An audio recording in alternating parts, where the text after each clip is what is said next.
Surprenante, improbable, décapante. Une animatrice hors norme, aussi percutante que l'actualité. Karima Brick.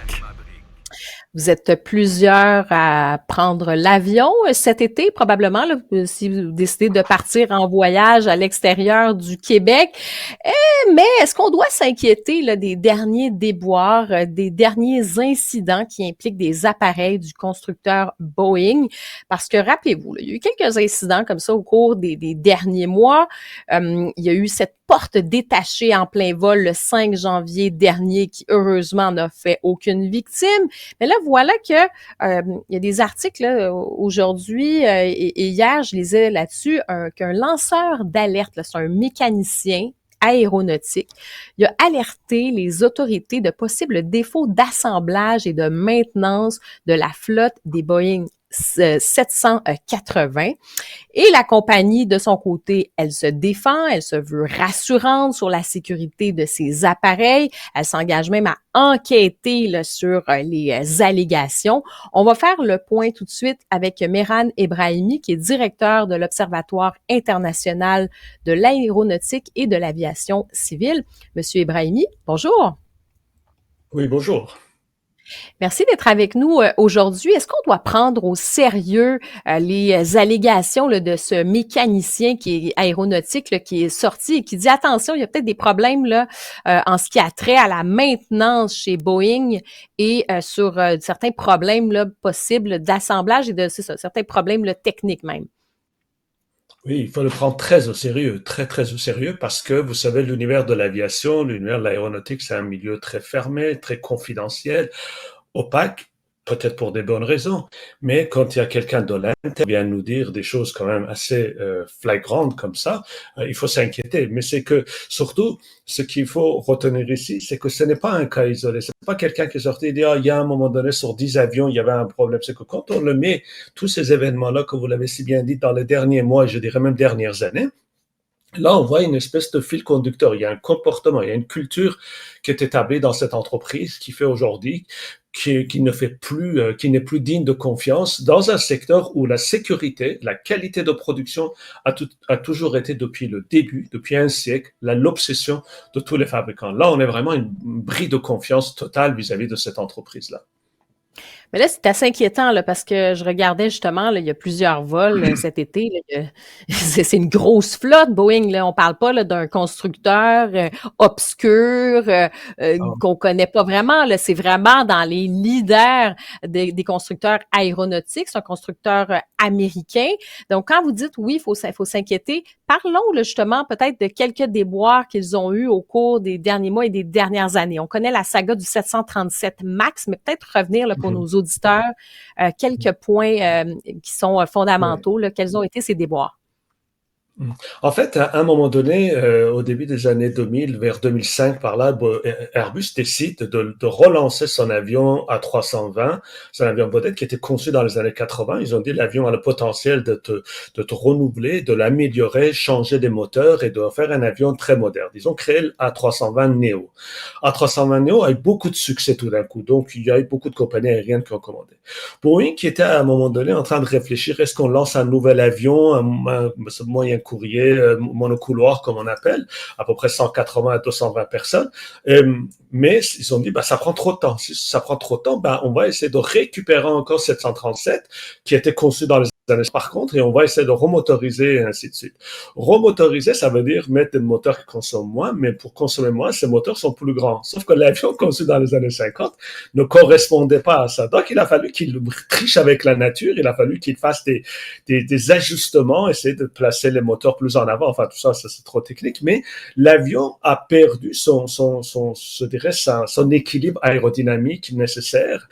Et donc, ils ont installé à l'intérieur de cet avion-là un logiciel qui va ajuster de espèce de perte si vous voulez, de l'aérodynamique de l'avion. Le centre de la gravité de l'avion a été déplacé. Et ça, ils l'ont même pas dit aux pilotes. Personne n'était au courant. Donc, il a fallu, malheureusement, le vol de Lion Air et Ethiopian Airlines, les pilotes découvrent qu'il y avait ce système-là, ils ne peuvent pas agir parce qu'ils n'ont pas été formés, ils ne savaient pas quoi faire. Et ça, c'est là vraiment le summum de la tricherie, de la trahison trahison d'une certaine manière d'une compagnie de cette envergure-là. Et pourquoi? Pourquoi ils ont fait ça? Parce que si ils disaient que c'est un système nouveau dans l'avion, il fallait former les pilotes. Et donc, l'argument vente de Boeing à ce moment-là, c'était acheter les nouveaux 737 MAX. Vous n'avez même pas à former vos pilotes parce que ça coûte très cher et ça prend du temps pour former les pilotes. Et parce qu'ils pouvaient pas le faire, donc ils ont caché ça. Et donc, ça, malheureusement, les 2 avions qui ont craché, et puis, les enquêtes qui ont suivi. Et ça, après, on a découvert quand même 380 personnes décédées, plus de 380 personnes dans les 2 crashs. Et on a découvert un petit peu, on s'est intéressé à la culture managériale de Boeing, on s'est posé des questions, comment l'entreprise a été transformée à partir des années 2000, et il y a eu vraiment un changement majeur, et c'est là peut-être la clé pour comprendre la situation. Boeing, qui était une entreprise avec une culture d'ingénieur, et quand je dis culture d'ingénieur, c'est-à-dire l'obsession pour la sécurité, pour la qualité, parce qu'on sait qu'il y a des centaines de personnes qui montent dans ces avions, et ces avions-là vont dans les airs, et tout problème peut être dramatique. On avait cette obsession de sécurité. Cette culture-là a été changée par la culture des financiers. Les financiers ont pris le contrôle, le pouvoir dans cette entreprise-là, et donc toutes les décisions étaient désormais pour comment faire pour rapporter plus et gaver encore davantage les actionnaires. Et donc ça a été quelque chose qui est mais c'est extrêmement troublant, sauf que, il y a des choses à ce moment-là, donc il y a eu, vous avez parlé là, de ces crashs du 737 MAX, ensuite la production qui a été complètement arrêtée pendant plus que 2 ans, là, si je ne m'abuse. 2 ans et demi, et la compagnie maintenant justement qui est éclaboussée, la perte de confiance du public, ils en sont où maintenant? Est-ce qu'on peut leur faire confiance là? Je veux dire, il y a beaucoup de gens là, j'ose pas regarder là, mais j'ai l'impression là, ça se peut que je prenne l'avion moi dans les prochaines semaines. Est-ce que j'embarque dans un Boeing? Est-ce que finalement j'annule mon vol puis je prends un autre avion? C'est ça que vous nous dites? On peut pas leur faire confiance, ce n'est pas moi qui le dis, c'est le gouvernement américain qui le dit. Quand il y avait la semaine dernière M. Collins qui était devant le Sénat, il a dit que écoutez, donc les problèmes sont pas réglés. Deuxièmement, le gouvernement américain a dit il y a matière à envoyer Boeing en criminel, en pénal, mais on ne le fait pas parce que l'impact économique, ça serait trop important pour la compagnie et pour le pays. Ils ont dit, alors, on sait que l'entreprise a fait des choses criminelles, mais on va pas en justice, c'est quand même la première fois qu'on voit ça, mais en plus, on fait pas confiance à la direction de Boeing, on va nommer un superviseur pour essayer de prendre les choses le contrôle de la situation. Donc ça, c'est vraiment le gouvernement américain.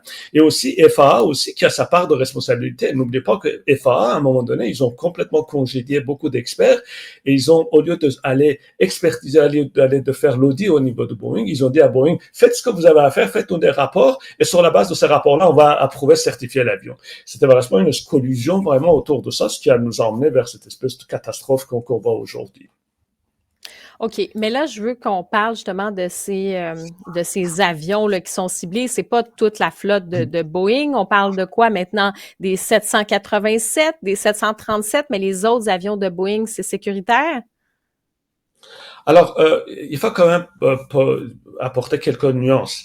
Par exemple, si on parle de la sortie de dernier lanceur d'alerte, monsieur QVA, qui disait que l'installation d'une espèce de dôme en avant de l'avion qui pose problème au niveau de la pressurisation, ça peut toucher à peu près une dizaine d'avions. On n'est pas sur des problèmes tous les avions. Même aussi au niveau de 737 MAX, même si c'est un avion qui a des problèmes de conception de base, ce n'est pas tous les avions qui sont problématiques. Et là, je dirais, il faut faire confiance, cette fois-ci, à nos pilotes. Les pilotes tiennent à leur vie autant que nous. Les gens le personnel de bord, les mécaniciens, autant. Donc, ces gens-là font le nécessaire. Donc, alors, il faut espérer de ne pas tomber dans les avions qui ont eu des problèmes d'assemblage et autres. Mais, il faut faire confiance aux gens, surtout au Canada, parce que comme nous sommes dans un système très sécuritaire au niveau de l'aviation civile, il faut faire confiance à ces gens-là et ils sont formés. Par exemple, pour la majorité des problèmes qu'on connaît au niveau de 737 MAX, nos pilotes sont formés, ils savent comment faire, comment agir. On a apporté des corrections. Aujourd'hui, le problème qu'on a, c'est des problèmes de qualité d'assemblage. Et ça, malheureusement, c'est une espèce de loterie. Est-ce qu'il y a, par exemple, comme on disait dans le cas d'un petit peu de ce qui est sorti aujourd'hui et hier, les trous ont été mal placés et donc on les a forcés pour essayer d'assembler les pièces. Ça, si vous montez votre meuble Ikea, ça pose pas de problème si les trous ne sont pas. Mais quand c'est dans un avion et que vous êtes à 30 000 pieds et que les pièces ne sont pas bien assemblées, avec la pression qu'il y a à la dune, donc les pièces peuvent être désintégrées et ça peut représenter des dangers. Alors,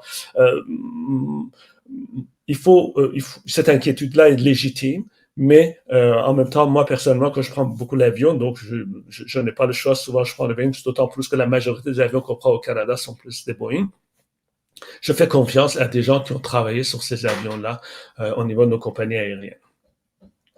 D'accord. Donc, vous nous dites, oui, il y a eu certains enjeux, mais ça reste que c'est vraiment, là, c'est une minorité d'avions qui ont pu poser problème.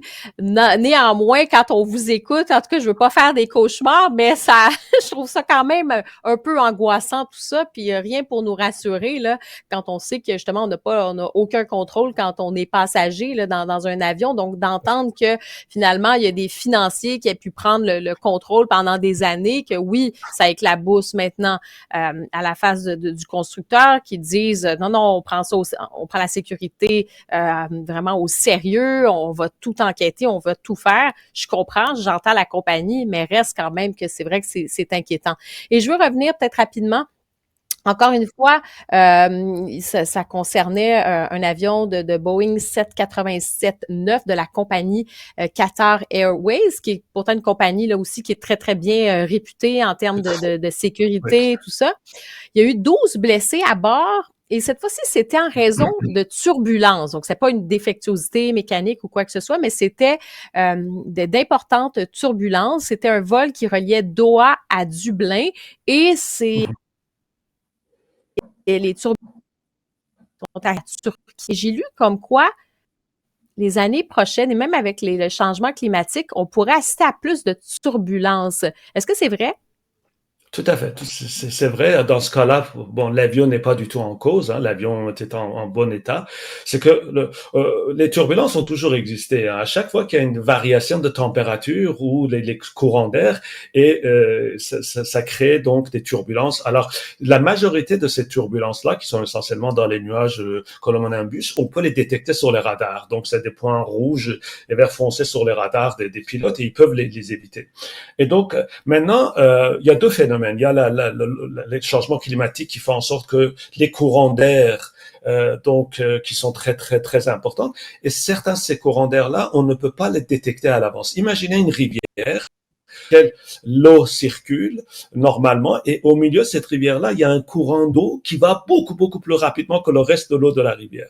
Ces choses-là, on peut pas les détecter et quand l'avion peut arriver et tomber dans ces courants d'air-là, et là, ça fait des pressions importantes, parfois des vents ascendants, des vents descendants, ça pousse l'avion dans tous les sens et ça, on ne peut pas les détecter malheureusement. Alors, donc, avec les changements climatiques, ces courants d'air inhabituels s'accélèrent. Ils sont de plus en plus nombreux, surtout au changement de saison, c'est-à-dire printemps-l'été ou l'automne-l'hiver, on le voit davantage. Aussi, parfois, les turbulences, on peut les voir sur les radars, mais on ne peut pas faire grand-chose parce que maintenant, vous savez, il y a beaucoup d'avions dans le ciel. Il y a à peu près 100 000 avions qui sont chaque jour dans le ciel. Et quand vous êtes sur un couloir aérien, vous devez maintenir votre couloir aérien et que si vous dites, bah voilà, j'ai une turbulence, une cellule orageuse devant moi, je vais aller un peu plus à droite, à gauche, en haut, en bas, ils disent non, tu ne peux pas parce que les couloirs voisins sont occupés par d'autres avions. Donc, malgré tout ça, le pilote est obligé de passer à travers ça. Ceci étant dit, les turbulences ne sont absolument pas dangereuses pour la structure de l'avion.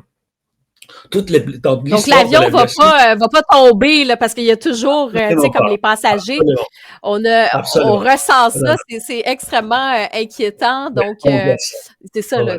dans toute l'histoire de l'aviation, il n'y a jamais eu un crash d'avion à cause des turbulences. Donc, les avions sont conçus pour supporter 150% plus que le maximum que la nature peut leur forcer au niveau de l'énergie sur la structure. Le problème qui arrive dans les cas de turbulence, c'est tout simplement c'est que les gens ne respectent pas les consignes et qui sont à bord de l'avion sans leur ceinture de sécurité. Si tous ces gens-là avaient leur ceinture, il y aurait rien, il y aurait pas eu de blessures. 99% des blessures dans le cas de turbulence, c'est des gens qui sont pas attachés. Et d'ailleurs, la réglementation internationale impose, c'est obligatoire d'avoir sa ceinture. Bon, les gens ne respectent pas. Mais, sauf pour aller aux toilettes ou pour dégourdir les jambes, comme on dit, tous les autres cas, c'est obligatoire de garder sa ceinture. Donc, c'est pas la peine d'avoir peur et arriver à l'avion, mais pour votre sécurité, il faut garder la ceinture. Et quand c'est ça. Donc, si on comprend sur les turbulences, donc on essaie effectivement de ne pas stresser trop avec ça, mais de respecter les consignes de sécurité, c'est la base. Et comme vous dites, sinon, quand on vient pour réserver un billet, vous dites que c'est quand même, il faut avoir quand même une certaine confiance envers le fait de prendre l'avion malgré ce qu'on a pu entendre. Exactement. Alors, on peut choisir. Personnellement, je ne prends jamais le 737 MAX par principe. Ouais. Oui. Parce que pour moi, Un peu tôt, d'abord, là. c'est un avion qui représente un risque, oui, ça, oui, Oui. comme tout l'avion, Oui. mais c'est particulièrement. Les Boeing, tous les Boeing ne sont pas problématiques. Les 777 et tout ça sont des avions de qualité. Les anciens 737 sont des avions de qualité, ça, il n'y a aucun problème. Mais 737 MAX et Dreamliner, qui devaient être les avions vedettes de Boeing, hein, malheureusement. Donc, les nouveaux, là, ça, c'est les gros avions, les nouveaux. Ceux-là, disons qu'ils n'ont pas encore fait leur preuve. Tout à fait. D'ailleurs, Dreamliner, qui est le nom de 787, maintenant, on dit, donc c'est une espèce de cauchemar liner, ou même, il y en a qui l'appelaient barbecue volant, parce que au début, quand ils ont été sur le marché, les batteries prenaient feu, et donc, il a fallu les clouer au sol aussi longtemps, ces avions-là. Toujours pour les mêmes raisons, parce qu'on n'a pas voulu aller avec des ingénieurs, on n'a pas voulu faire des recherches poussées, on a sous-traité ça aux ingénieurs indiens, on a donné aux sous-traitants avec les pressions sur le prix, et donc, ce qui fait que la qualité n'était pas là, la vitesse pour vendre plus d'avions, parce qu'un avion rapporte l'argent donc à fabricant que quand il est livré à la compagnie aérienne. Donc, ils veulent livrer rapidement et malheureusement, tout ce qu'on voit qui vient avec. C'est absolument scandaleux et vous faites bien d'en parler et de vraiment nous éclairer sur la situation. Mehran Ebrahimi, directeur de l'Observatoire international de l'aéronautique et de l'aviation civile, merci beaucoup d'avoir été avec nous. C'était un plaisir. Bonne journée.